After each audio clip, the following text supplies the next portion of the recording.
Aren't we live yet? What's going on? We are live. Hello, everyone. It's Amy and Samir here. Welcome to the book club for movies. Just gonna say that doing this makeup was so much easier than doing just like my normal full face of makeup. So might as well do this. But hello, guys. Hello. Luke, I'm a pirate. You should not be surprised by anything I wear at this point, okay? Like, maybe he's surprised by the hook-shaped eyebrows? No, I didn't come up with that, okay? I took this directly from the Hook movie poster. This is what they look like.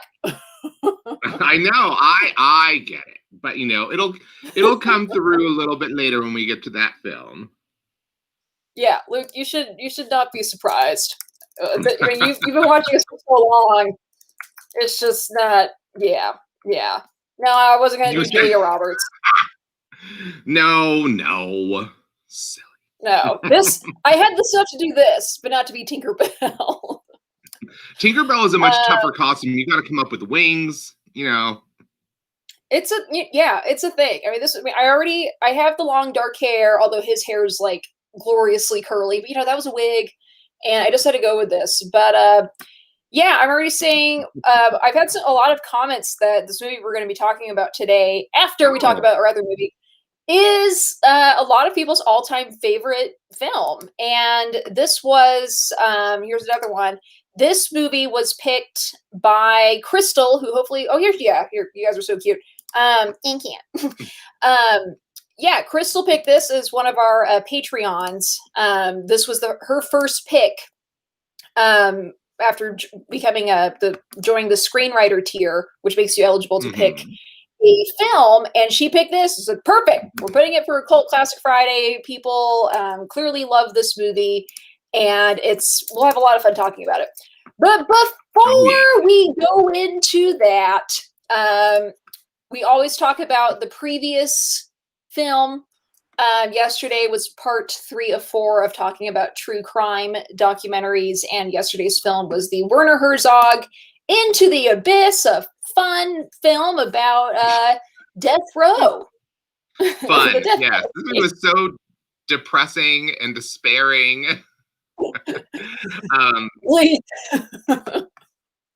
But it still has he still finds the truth is stranger than fiction moment, because for a while when I was rewatching this movie, I'm like, oh, it doesn't have as many of those. So many of the films are about really idiosyncratic people. There's a lot of his fiction films and documentaries, like he's always he just sort of zeroes in on interesting stories. This one isn't so much a story that was like interesting because there were so many weird aspects of the case. I mean, it was just a poorly botched, robbery murder scenario with some disadvantaged youths. But I'd forgotten completely about the woman who married one of them. Oh God! I mean, I think most people in this movie, it's like. That's one other thing I love about documentaries, is that there's a lot of messed up people that thankfully I don't normally interact with in my real life. Ever. But but it's every single person in this, it's like how many of the people who had been in prison, I feel like the only somewhat normal person was the daughter of the woman who got murdered.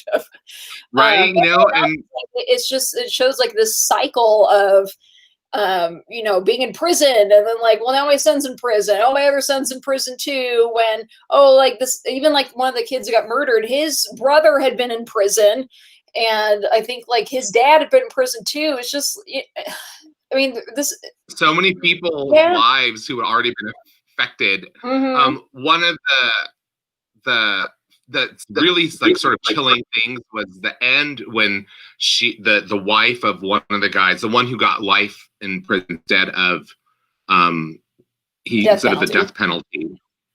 They talked to his dad, and how his dad went into the courtroom and pleaded, please, he never had a chance in life. I was just a shit father, and I was never there. I was already in prison.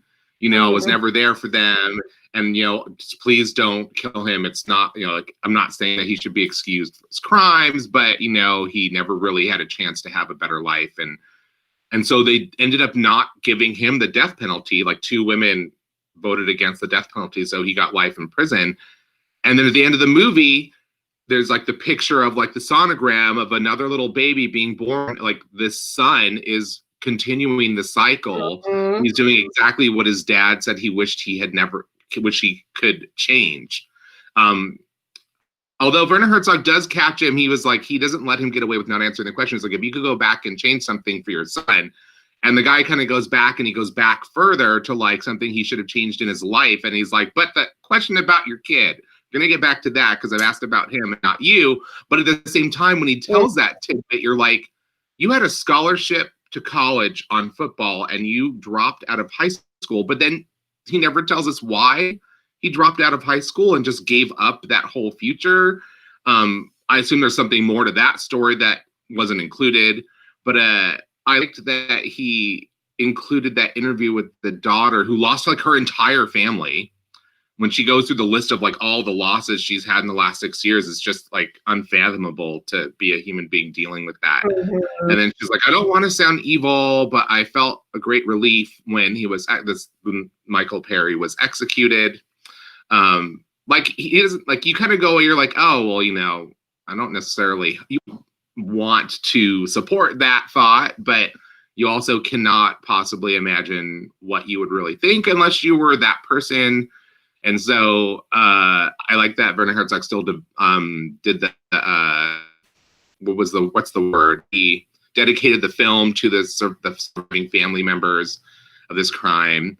The shots of the death house, though, the death house sequences were just so scary in a way. Like, they were just genuinely terrifying. Like, it's such a tiny little place by itself, and then they have an interview with the guy who ran that place and how now he's against the death penalty. How did you? I mean, I feel like the movie is a pretty passionate plea against it, but what else do you think the film is trying to tell us?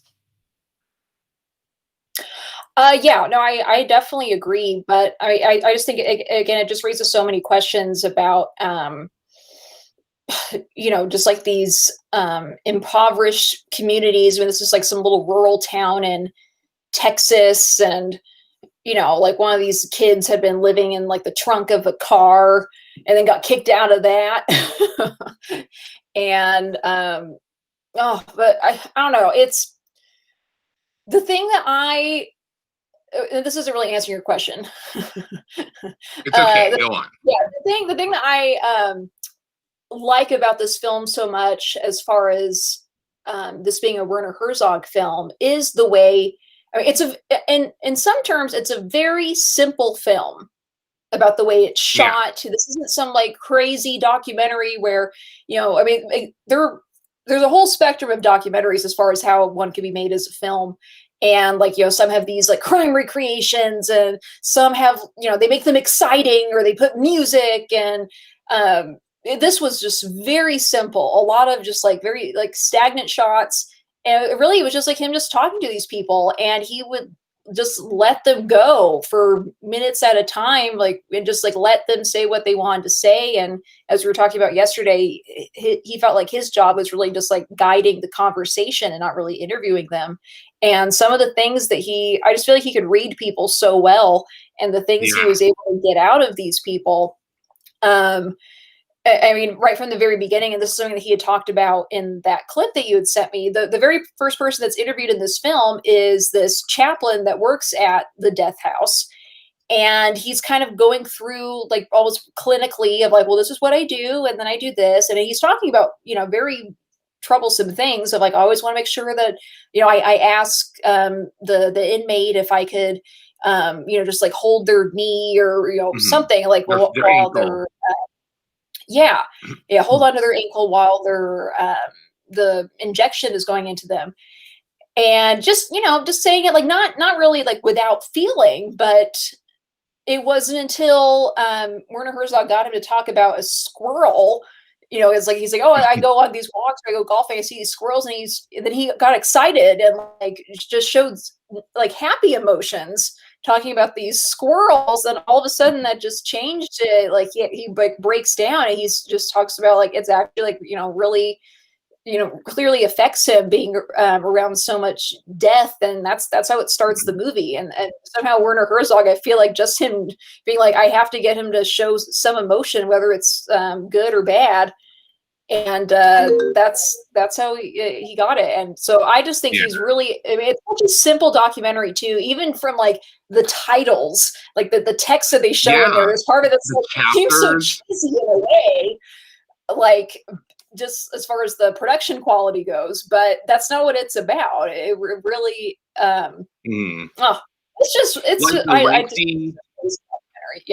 video from the police investigation when they first go into the house, because sometimes we see kind of shots like that in lots of different types of documentaries that are about true crime. Like you'll get crime scene photos, sometimes you'll get I don't know how many times you get a video tour through the house after the murder, because they show like the blood splatter on the ceiling and the TV that's been on the whole time.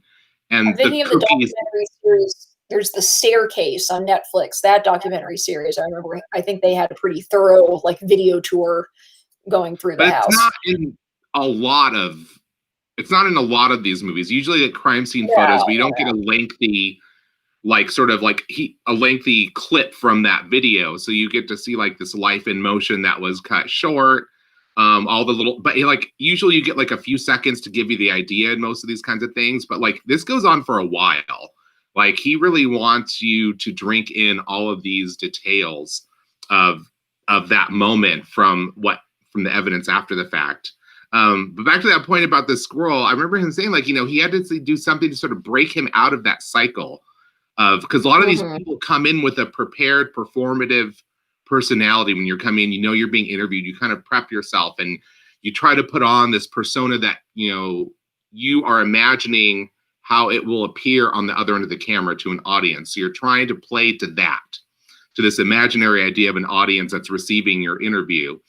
And so he has to break through that with people somehow. And he does it, like you said, by being so intuitive and reading people so well. So he could tell with that guy, he's not going to get that guy to connect emotionally to anything if he just lets him go through the spiel. So he interrupts it and asks him this silly question about, because the guy mentioned seeing the squirrels on the path. And he's like, tell me about your encounter with a squirrel. And like somehow that brings him back to the humanity that he's talking about in a much more powerful way. Because like you said, he breaks down. And I think he's playing that game with every single person. And it's not the same exact approach. He's really just kind of being brutally honest and like asking them direct questions. Like he tells the first Michael Berry, he's like, I don't have to like you. I'm just against the death penalty. And you don't, me liking you is not I respect you. That. Yeah. And like, so he tells you right away what he's about. So the movie is not trying to be mysterious in any way. It's literally just trying to like go into the abyss, as he says, but he's trying to show you, like digging into like, this is what this process is like. There's all these steps where someone's humanity is at stake, and not just the person who's being killed, but all the people who help that person to the death house, and the person who gets them on the gurney, and the person who runs the death house. And like, there's an effect on so many more people. And different from other crime documentaries, I feel like, of course he does talk about the actual crime that happened and some of the surrounding things, but that is not what the film is about. It doesn't even go into extreme detail of like, at 3:03 a.m. they got a call from blah, blah, blah. I was like, it's not like that. Like, there's even like, as we were talking about how it shows all this police footage of them going through this crime scene in the house. And a lot of that, there's no one even talking over it. You're really just like seeing this footage for yourself. And all you need to know is that this, it even was left so unclear of like, okay, there are two guys that were involved in this. It's like one of them was still saying like, or like he pled guilty to some things, but like not to murder. And then the guy who did get executed was saying like, he's like innocent. I don't know. The whole thing is, it's, I don't know, but it really, I don't know. It's not what it's about.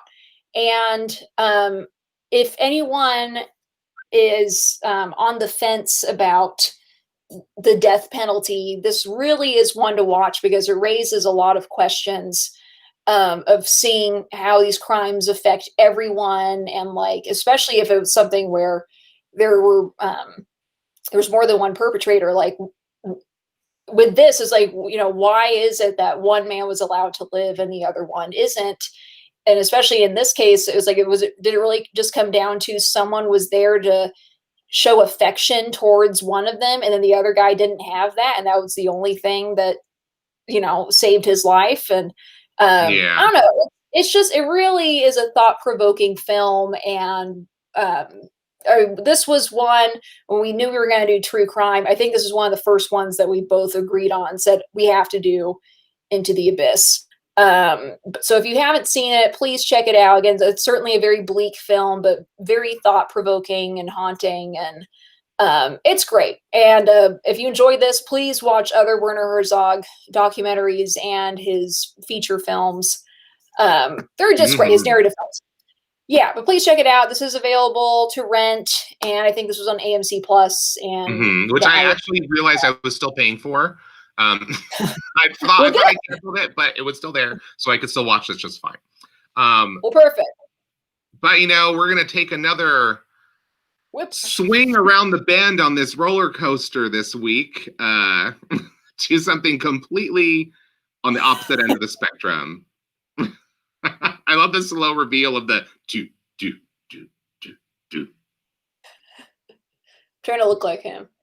Oh, I'm like, what are you doing? You need like a big gold tooth and like to have slightly more buck teeth, I think. Oh, I've got big teeth, but he's got a gap in his teeth. It's the gap. That's right. Yeah, he's got a gap. I used to have a gap, but then my wisdom teeth came in and pushed all my teeth together, and I still have my wisdom teeth. So my teeth fix themselves, even though they're still big. Still got the big concrete. But yeah, Crystal picked this film, and it's been a while since I've seen this, and I'm probably one of the weird people where I'm just like, I mean, I do enjoy this film, but I was kind of surprised, even just from today, how many people have already reacted to this movie. Like, this is my favorite movie, and I love this movie. So I don't know what's wrong with me, but I do like it. I do enjoy this film. It maybe isn't one that I necessarily grew up on and am obsessed with. But if you haven't seen it, this came out in 1991. When Captain James Hook kidnaps his children, an adult Peter Pan must return to Neverland and reclaim his youthful spirit in order to challenge his old enemy. This is directed by Mr. Steven Spielberg, starring really just a fantastic cast of Dustin Hoffman, Robin Williams, Julia Roberts, Bob Hoskins, Maggie Smith, even Glenn Close plays like a random little pirate. I somehow remember that out of everything. Yeah, the Blue Box. That's where Glenn Close comes in. And it addresses a man, so she's in drag, basically, for her little cameo in here. Also, Gwyneth Paltrow. Gwyneth Paltrow, a young Gwyneth Paltrow, is in this movie as one of the young Wendy's. So you'll see her for a bit in one point in this movie. I think some people have that attachment to it because this movie was aimed at the child and family market. And so people who were kids around that age definitely would have been taken to the theater to see this. I remember I was a little older than maybe the target audience. Maybe I was the target. I was about 12, 13. So it was probably the age of a Lost Boy.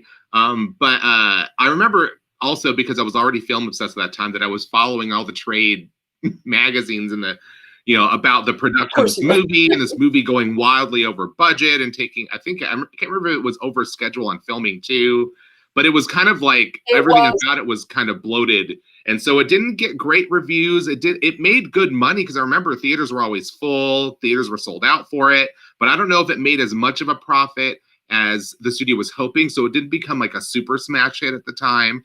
And so that's what kind of gave it its cult status for people who really did like it. It wasn't like one that over time, like the studio would be like, hey, everybody, remember our masterpiece? Everyone loved Hook. It was kind of like a lot of people were like, and other people were really passionately in love with it. But I think it's a really fun take on the Peter Pan story. It has its flaws here and there, but I think it's really just a really joyful, fun movie. I have like a really passionate joy with it as well. And I actually watched it this last year with some of the people in the house who had the same kind of reaction, like, oh, I love that, that kind of love for this movie. Perfect choice for a weekend. So I was looking up some fun facts about Hook, and this is what I found on here. This is on mentalfloss.com. The film was delayed by Steven Spielberg's desire not to be an absentee father. This originally was going to be made in the early 80s, but it was put on hold in 1985 when Spielberg's first child was born, and he was like, I just want to be at home, and I don't, and he's Steven Spielberg, and he could do what he wants. Apparently, Peter Pan was supposed to be played by Michael Jackson. Yeah, this is what it says. Michael has always wanted to play Peter Pan, Spielberg told Entertainment Weekly in 2011. But I called Michael and said, this is about a lawyer who used to be Peter Pan. So he understood at that point it wasn't the same Peter Pan that he wanted to make. However, Vanity Fair reported in 2003 that Jackson had paid a witch doctor to put a curse on Spielberg, among others. So perhaps there was lingering resentment. Oh my God. Wow. Almost directed by Nick Castle, and he was paid $500,000 not to direct it. So I guess Spielberg really wanted to do it, and they were like, look, it was pretty much just like a settlement, and then they ended up giving him like a story by credit. And it says here, as the story goes, Dustin Hoffman and Robin Williams weren't willing to make the film with Castle anyway, so it wasn't a matter of Spielberg stealing a movie from another director. This was almost made into a musical.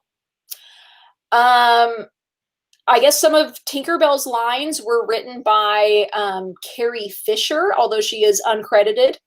And yeah, it went way over schedule and way over budget. They were supposed to shoot this in 76 days, which seems pretty fast. And it lasted 116. It was supposed to cost $48 million and instead cost anywhere between $60 and $80 million. Yeah, Glenn Close has that cameo. Oh yeah, apparently Julia Roberts was really not having fun while they were filming this because she had just gone through a breakup with Kiefer Sutherland, like that weekend. I think they were filming or something. And this is really funny. This is something else that Spielberg said. Her biggest problem was timing. Her personal life fell apart and she reported to work on the same weekend. She freaked out one day on the set when someone called for Kifo, who was the name of Hoffman's stunt double, and Roberts misheard it as Kiefer, as in Kiefer Sutherland. She's I guess, yelled, "Call security, how did he get on the lot?" And she asked the set coordinator, and they had to clear up this confusion with her.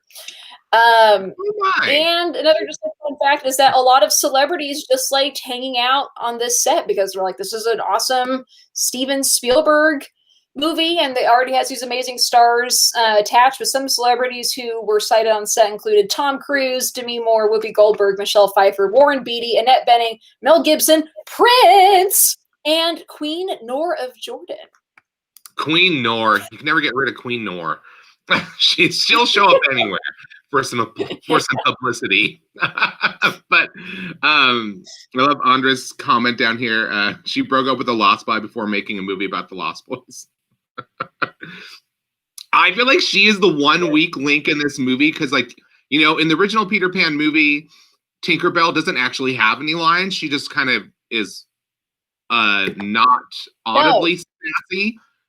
She's the silent, sassy woman that was silenced, and it's very sexist. Yeah, she was always kind of, I don't know if she was jealous of Wendy or whatever the deal was, but she didn't get any lines to express that. So I liked that they wanted to make more of a character Tinkerbell and give her lines, but I'm like, I trying to make this sad romantic subplot thing there. I was just like, I could have lived without that. Maybe you could have cut some of those scenes down. Really, the rest of it, I wouldn't change a thing. even the parts where you think it's kind of campy and dumb, like those are just endearing and fun for me now. And I think it genuinely is a cult classic, like we said earlier, because it didn't have the universal like love, it wasn't like a super smash hit like they wanted, I think, in some way. I just remember it wasn't in the top tier of films for children of the era, so it kind of got drowned out by the Disney films that were coming out, which were overshadowing it in box office and Oscar attention. And so it kind of has this devoted cabal of fans that we discovered when we posted that this was the movie we chose. But this movie always makes me smile. Although I'm glad this movie was not a musical. Crystal knows there was a musical made of the story of the writing. So they made Finding Neverland remember the movie Finding Neverland? Well, that was turned into a musical. So me and Crystal actually got to see some version of this on stage for a while when it came to the Orpheum Theater. And I loved that production. It was really funny. And I think it borrowed some of the sense of humor from this movie really into that musical in a way. I don't know if Crystal's still here, but we both loved that musical. I'm reading more facts about this movie, just fun little things. So Phil Collins has a cameo. He plays some inspector, I think, once the kids are kidnapped. There's a scene where two people are seen kissing on a bridge, and apparently that couple is George Lucas and Carrie Fisher. I have to keep an eye out for that. That's weird. Yeah. Julia Roberts, she was, granted, she was going through a lot at the time. Apparently she was just like really not, fun to work with on that set, and she earned the name Tinker Hell. Poor thing. Meg Ryan was a possible candidate for Tinkerbell. And then ironically, Maggie Smith looks almost exactly the same in the film as she does now, and that's because she was aged with makeup to play Granny Wendy. She's so good in this movie. I love her. There's one little Andres, exactly. The feast part where the food becomes real in this movie, it was like the most disgusting looking feast ever. Yeah. Remember, it was supposed to be like, oh, look at this luxurious feast that we've imagined. I'm like, that looks like half-cooked meat from some part of the animal we don't usually use, and frosting everywhere. All the frosting, so much frosting. I guess it makes sense because they're children. And it just looked like different colored goo. It looked disgusting. But like, maybe this isn't even food. Is any of this solid at all? Well, they've been eating imaginary food for so long. Maybe any calories will do, but it did seem like, if I could eat anything, I'd have ice cream and cupcakes and lots of frosting, like you feel like, but I was just like, okay, that was one other aspect of the movie. I was like, I may still question eating that feast, even if I was starving. I would have started a fire, maybe cooked the meat a little more. I don't know. But I do remember like how gross that, but as a kid, you're like, it's so colorful and fun. And then as an adult, you look at, you're like, that's revolting. Those children aren't eating that, are they? Yeah. Some other would-be cast members, Tom Hanks and Kevin Kline were also up to play Peter Pan. And David Bowie was offered the part of Captain Hook, but turned it down. Yeah, I'm glad Dustin Hoffman played Captain Hook. Yeah, and as far as this was nominated for 5 Oscars, including Best Art Direction, Costume Design, Visual Effects, Makeup, and Best Music. Did not win any of them, but it's an Oscar-nominated film. It's a Steven Spielberg film. That's why it's an Oscar-nominated film.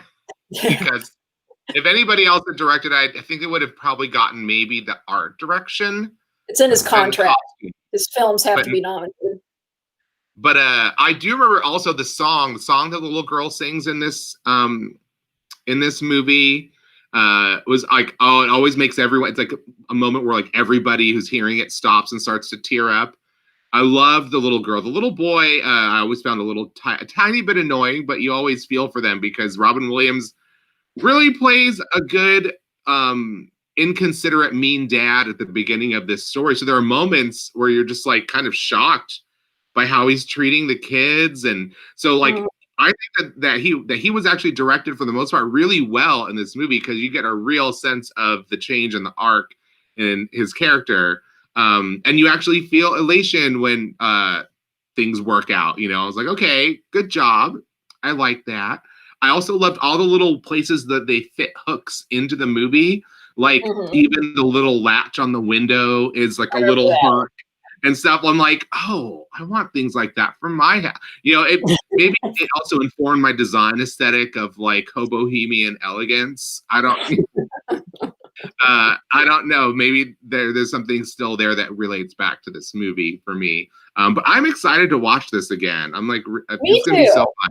Me too. And lucky for everyone, this movie is available on Netflix. So no renting available unless you don't have Netflix. But again, if you somehow don't have Netflix in this day and age, I don't know, you know, either your own Netflix or someone else's Netflix. Yeah. Come on, people. Get with the times here. Yeah, available on Netflix.